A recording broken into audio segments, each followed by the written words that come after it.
J'étais avec Arnold depuis mes 21 ans. J'étais passé directement de mes parents à lui. Je me suis séparé et, vers la cinquantaine, je me suis demandé, bon, qu'est-ce que je fais maintenant? Où vais-je? Qui suis-je? Quand on pense au mariage de célébrités qui dure, l'union d'Arnold Schwarzenegger et de Maria Shriver me vient souvent à l'esprit. Leur relation était admirée par beaucoup. Cependant, en 2011, leur mariage s'est soldé par un divorce suite à la révélation que Schwarzenegger avait eu un enfant avec une autre femme. Pourtant, Maria était restée silencieuse sur le sujet jusqu'à présent. Dans une récente interview, elle a confié ce qui a véritablement détruit son mariage, contrairement aux rumeurs. Mais qu'est-ce qui l'a poussée à s'exprimer aujourd'hui? Et qu'a-t-elle révélé exactement? Découvrez les révélations de Maria Shriver sur les liaisons qui ont détruit son mariage. Ce que Maria Shriver a révélé sur son mariage. Arnold Schwarzenegger devint gouverneur et sa femme, première dame. Cependant, leur vie, apparemment parfaite, fut bouleversée par la révélation d'un secret bouleversant. On découvrit qu'Arnold entretenait une relation amoureuse secrète avec Mildred Baena, la gouvernante de la famille. Cette relation avait été longtemps cachée, mais lorsque la vérité éclata, elle provoqua de nombreux bouleversements dans son mariage avec Maria. Mais ce n'était que le début. Cette histoire est plus complexe que ce que la plupart des gens pensent. Restez connectés pour découvrir la vérité profonde derrière ce scandale. Mildred travaillait pour la famille Schwarzenegger depuis plus de 20 ans. C'était une employée de confiance qui aidait aux tâches ménagères, préparait les repas et aidait à élever les enfants. Au fil du temps, la relation d'Arnold et Mildred est passée d'une relation professionnelle à une relation personnelle et intime, sans que personne ne s'en doute. Bien qu'Arnold fût perçu comme un père de famille dévoué en public, il entretenait en réalité une liaison secrète avec Mildred, alors qu'il était encore marié à Maria. Leur relation secrète passa inaperçue pendant plusieurs années, et personne ne soupçonna quoi que ce soit d'inhabituel à la maison. Mildred Baena accueillit son fils, Joseph Baena, le 2 octobre 1997. À la même époque, Arnold Schwarzenegger accueillait également son plus jeune fils, Christopher Schwarzenegger. Arnold a longtemps gardé le silence sur sa paternité, mais à mesure que Joseph grandissait, son entourage a commencé à remarquer des similitudes physiques. Joseph avait des traits du visage similaires et une musculature similaire, et imitait même certains comportements d'Arnold. La paternité de Joseph par Arnold est restée cachée au public.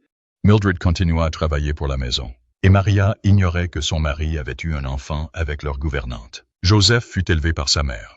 Alors qu'Arnold soutenait secrètement Mildred financièrement pour subvenir aux besoins de Joseph, la vérité cachée allait finir par éclater. Début 2011, Maria commença à avoir des soupçons. Elle remarqua les similitudes croissantes entre Arnold et Joseph, ce qui la poussa à contacter Mildred pour obtenir des réponses. Mildred avoua à Maria qu'Arnold était bien le père biologique de Joseph. Maria fut choquée par la nouvelle et décida d'en parler à Arnold. La révélation de l'enfant secret d'Arnold avec Mildred choqua le public et mit à mal son mariage avec Maria. La nouvelle fit l'effet d'une bombe et détruisit l'image de leur famille heureuse. Le scandale a entraîné une série d'événements qui ont bouleversé la vie de toutes les personnes impliquées. Selon certaines sources, c'est immédiatement après la fin de son mandat de gouverneur de Californie, en janvier 2011, qu'Arnold Schwarzenegger a finalement avoué avoir trompé Maria Shriver et avoir eu un enfant avec Mildred Baena, leur gouvernante. Il a présenté des excuses publiques pour ses actes dans une déclaration au Los Angeles Times en mai 2011, affirmant assumer l'entière responsabilité du préjudice causé et avoir déjà présenté ses excuses à sa femme, ses enfants et sa famille. Il a reconnu que sa liaison et la naissance d'un enfant secret constituaient une trahison de la confiance de sa famille.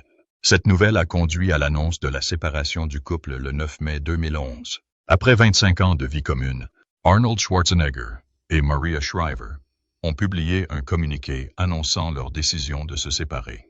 La déclaration révélait qu'ils avaient convenu d'un commun accord de se séparer, invoquant une période de changement personnel et professionnel important. Maria a géré la crise avec résilience, privilégiant la protection de ses enfants contre le chaos médiatique malgré sa détresse émotionnelle. À l'inverse, Arnold a subi une surveillance sévère, mais a publiquement reconnu ses erreurs. Mais ce n'est pas tout. Le divorce d'Arnold Schwarzenegger et de Maria Shriver a suivi une procédure judiciaire minutieusement documentée, conformément aux droits de la famille californienne. La procédure a officiellement débuté le 1er juillet 2011. lorsque Maria Shriver a déposé une demande de divorce auprès de la Cour supérieure de Los Angeles. Elle a invoqué des divergences irréconciliables comme fondement juridique de la séparation. Le divorce a été prononcé sur cette base. Et selon le code de la famille californien, il n'est pas nécessaire que Schwarzenegger ou Maria prouvent leur faute. Suite au dépôt initial de la demande, les deux parties ont dû respecter les obligations légales liées à une demande de divorce en Californie. Dans le cadre de leur procédure de divorce, Arnold Schwarzenegger et Maria Shriver ont échangé des documents financiers. Ces documents énuméraient leurs biens, revenues, dettes et dépenses. Étant donné qu'ils se sont mariés en Californie, un État qui considère les biens acquis pendant le mariage comme étant en propriété commune, leurs biens auraient normalement été partagés à parts égales. Cependant, il a été rapporté que Schwarzenegger et Shriver avaient signé un contrat de mariage avant leur mariage en 1986. Les termes de ce contrat sont restés confidentiels et n'ont pas été divulgués publiquement dans les documents judiciaires ni au public. De plus, la demande de divorce comportait des questions relatives aux modalités de garde. À l'époque, 2 des 4 enfants du couple étaient encore mineurs, et Maria Shriver demandait la garde partagée.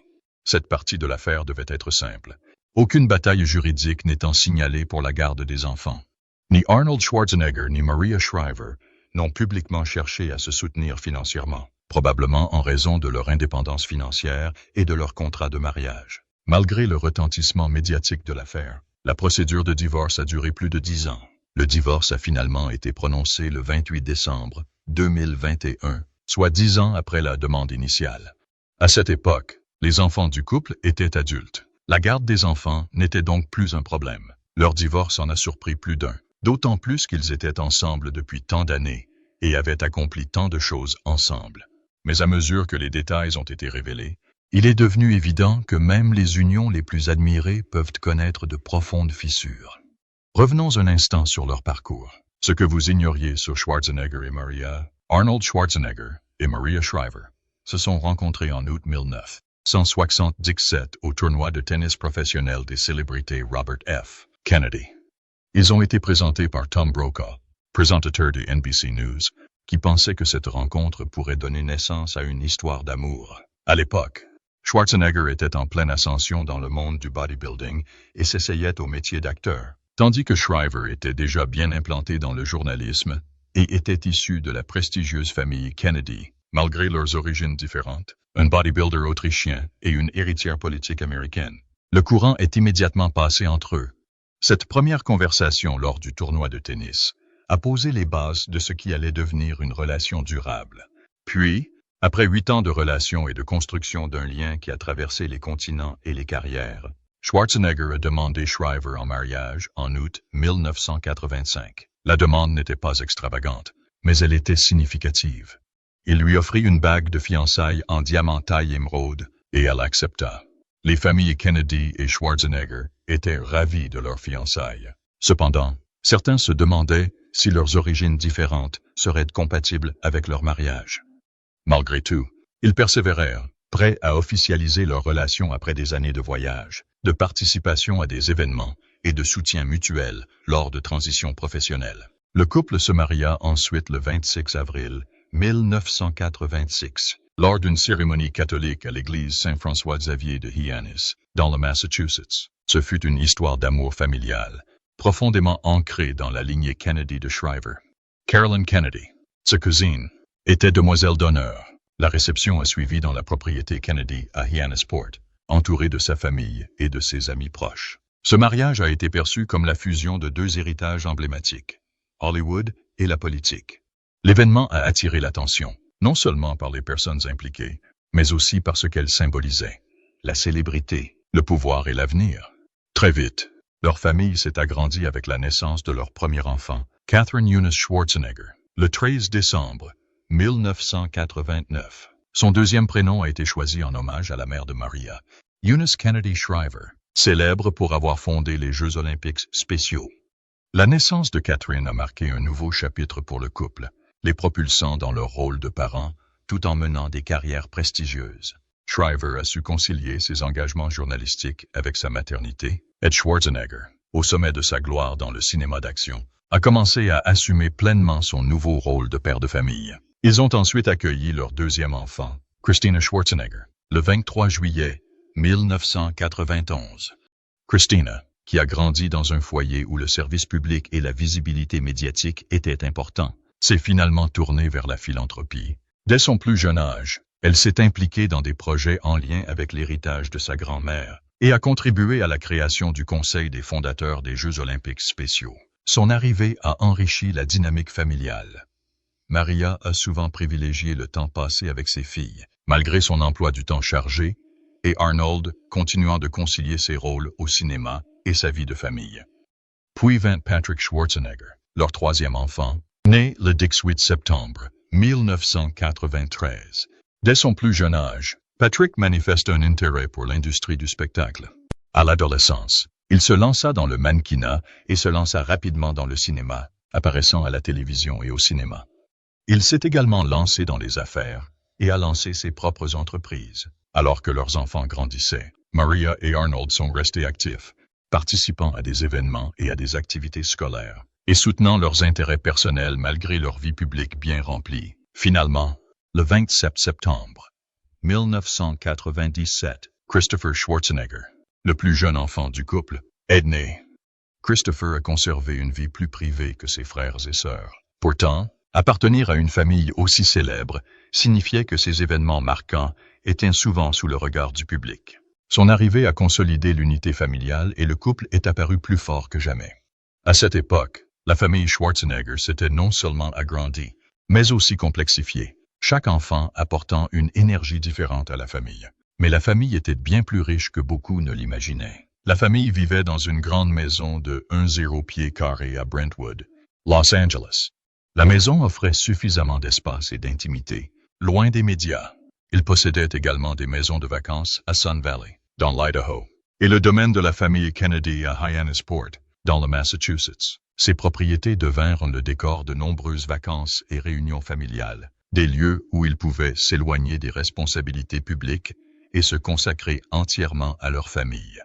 Le couple a élevé ses enfants dans la foi catholique. Ils assistaient à la messe dominicale et suivaient d'autres coutumes catholiques, ce qui apportait une certaine stabilité à leur vie active et publique. De plus, lorsque Schwarzenegger est devenu gouverneur de Californie en 2003, Maria Shriver a assumé un nouveau rôle.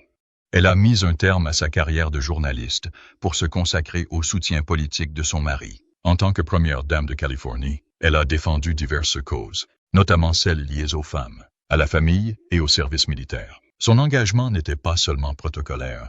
Maria a activement participé aux discussions politiques et aux initiatives communautaires. Son soutien allait au-delà des discours et des séances photos. Elle a contribué à façonner le rayonnement et l'image publique de l'administration. De même, la famille Schwarzenegger apparaissait souvent ensemble en public. Ils assistaient à des avant-premières de films, à des événements de campagne, à des événements caritatifs et à des réunions de famille Kennedy. Schwarzenegger et Shriver ont tous deux connu une carrière florissante dès leur début. Continuez à regarder pour en savoir plus sur leur carrière. La carrière d'Arnold Schwarzenegger et de Maria Shriver. Après avoir effectué son service militaire obligatoire dans l'armée autrichienne en 1965, Arnold Schwarzenegger a remporté le concours de culturisme Mr. Europe. Ce n'était pas seulement une victoire, c'était une déclaration. Ce moment, au gymnase et sur scène, marqua le début d'une quête permanente d'excellence, par la discipline et de la force. L'armée lui permit de quitter la base pour concourir. Et bien qu'il fût techniquement absent sans autorisation officielle, sa victoire lui apporta suffisamment de fierté pour effacer cette infraction. Puis, rempli d'ambition et parlant à peine anglais, Schwarzenegger fit ses valises et partit pour les États-Unis en 1968. Avec peu d'argent mais une volonté de faire, il est arrivé à Los Angeles pour réaliser ses rêves de culturisme et de business. Il s'entraînait au Gold's Gym de Venice Beach, devenant rapidement un habitué du milieu du fitness en plein essor. Vivant modestement, il investissait toute son énergie dans son entraînement et son réseau, déterminé à devenir le meilleur. Arnold Schwarzenegger est devenu célèbre dans le culturisme après avoir remporté son premier titre de Mr. Olympia en 1970, à l'âge de 23 ans.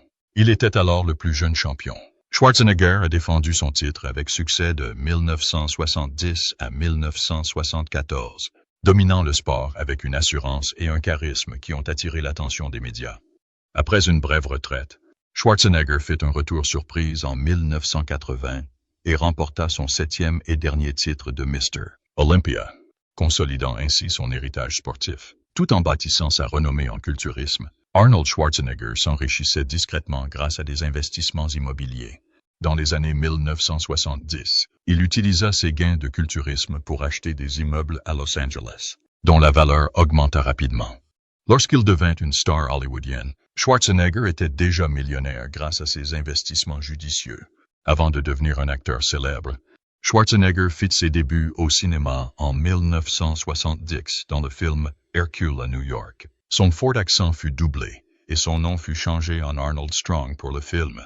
Bien que le film n'ait pas rencontré le succès escompté, il a offert à Schwarzenegger sa première expérience à Hollywood et dans l'industrie cinématographique. Tout a changé en 1982 avec son rôle dans Conan le Barbare. Ce rôle, maniant l'épée, a mis en valeur son physique et sa présence à l'écran, le faisant connaître à un public plus large.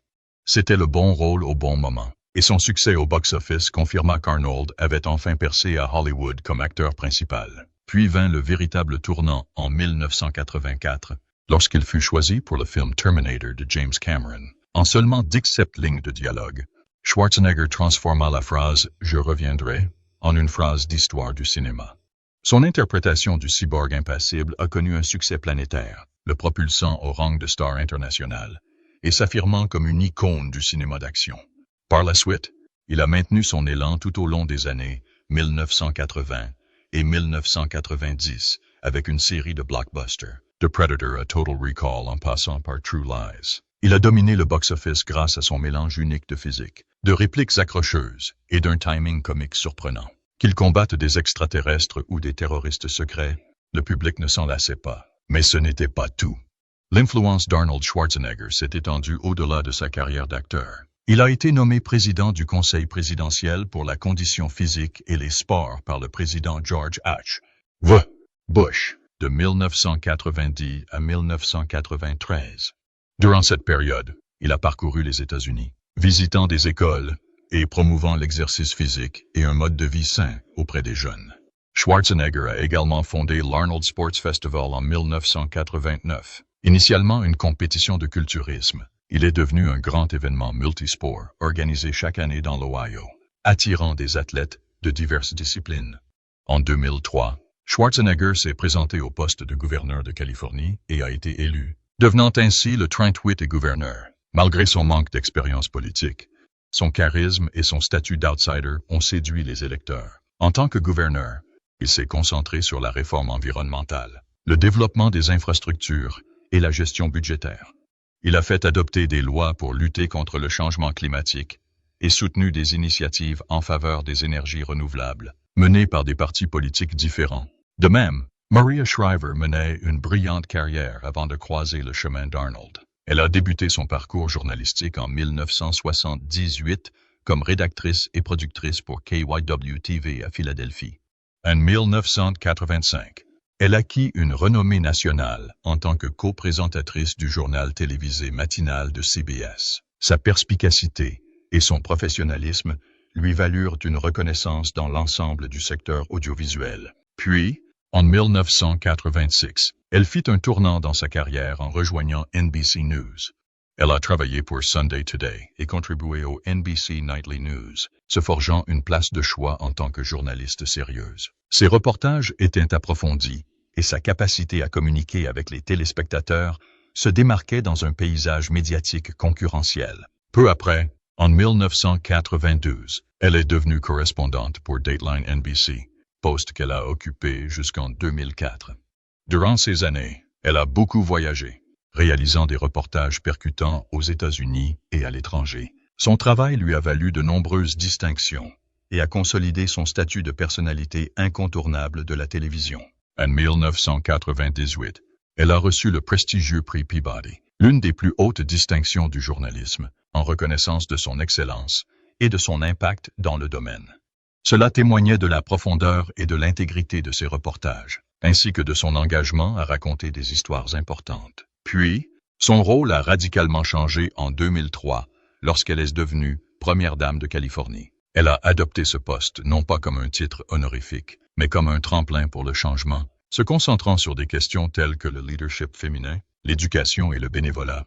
Sa présence a apporté compassion et engagement au bureau du gouverneur. Parallèlement, elle a développé et revitalisé la Conférence des femmes pour en faire un événement annuel majeur. Sous sa direction, elle est devenue l'un des rassemblements les plus importants axés sur l'autonomisation des femmes, l'avancement professionnel et le leadership mondial. Dirigents, célébrités et militants se sont réunis pour inspirer et élaborer des stratégies. De plus, son engagement pour la santé publique l'a amenée à devenir une fervente militante pour la sensibilisation à la maladie d'Alzheimer. Elle a fondé le mouvement des femmes pour la maladie d'Alzheimer, collectant des millions pour la recherche et attirant l'attention sur la façon dont cette maladie touche de manière disproportionnée les femmes, tant en tant que patientes qu'aidantes. Elle a également produit The Alzheimer's Project en 2009, une série documentaire primée aux Emmy Awards qui explorait les réalités de la maladie. La série a touché des millions de téléspectateurs, transformant la compréhension de la maladie d'Alzheimer et soulignant l'urgence d'agir. Finalement, en 2013, elle est revenue sur NBC News en tant que présentatrice spéciale, mettant à profit sa plateforme pour mettre en lumière les histoires de femmes et les enjeux sociaux. Ses reportages étaient personnels, poignants et axés sur le changement. Elle attirait constamment l'attention sur des causes sous-représentées dans la presse grand public. Elle est également l'auteur de plusieurs best-sellers, dont I've Been Thinking, qui proposait des méditations profondes sur la vie, le sens de la vie et le renouveau. Ce livre a trouvé un écho auprès des lecteurs confrontés à des transitions de vie et en quête d'un sens plus profond à leur quotidien. Par la suite, elle a lancé le rapport Shriver en 2009, une série de publications examinant l'évolution du rôle des femmes dans la société américaine. Ce rapport associait données, essais et recommandations politiques contribuant aux débats nationaux sur l'égalité des sexes et l'autonomisation économique. Elle s'est également tournée à nouveau vers le documentaire en 2018 en tant que coproductrice exécutive de Take Your Pills, qui explorait la consommation croissante de stimulants sur ordonnance dans la société américaine. Le film a suscité un débat sur la santé mentale, la pression académique et l'éthique pharmaceutique. Et ce n'est pas tout. En 2016, elle a lancé Color Your Mind, une ressource créative destinée aux personnes atteintes de la maladie d'Alzheimer et à leurs aidants. Mélange R, information et encouragement. Elle vise à soutenir les personnes touchées par la maladie par des activités stimulantes et un soutien émotionnel. Convaincue de l'importance de l'autonomisation financière des femmes, Maria a collaboré avec Kiva, une association à but non lucratif qui facilite l'octroi de microcrédits. Elle a contribué à sensibiliser et à collecter des fonds pour les femmes entrepreneurs des communautés américaines défavorisées, favorisant ainsi l'indépendance financière et la croissance des petites entreprises. Sa profonde passion pour l'histoire et les arts l'a amenée à présider le California Museum for History, Women and the Arts. Elle y a mené des actions visant à célébrer les réussites des Californiens, en particulier des femmes, en veillant à ce que leur contribution ne soit pas oubliée. Au total, les vies d'Arnold Schwarzenegger et de Maria Shriver restent profondément liées au service public, à la défense des droits et à l'ambition. Des championnats de culturisme aux films à succès, en passant par l'excellence journalistique et l'impact politique, leurs histoires reflètent le pouvoir de la réinvention et la quête d'un changement significatif. Que pensez-vous de la vie commune d'Arnold Schwarzenegger et de Maria Shriver et de la façon dont leur séparation s'est produite? Partagez votre avis avec nous dans les commentaires. Si vous avez aimé la vidéo, aimez-la, partagez-la et abonnez-vous à notre chaîne. Cliquez également sur la vidéo suivante pour l'apprécier.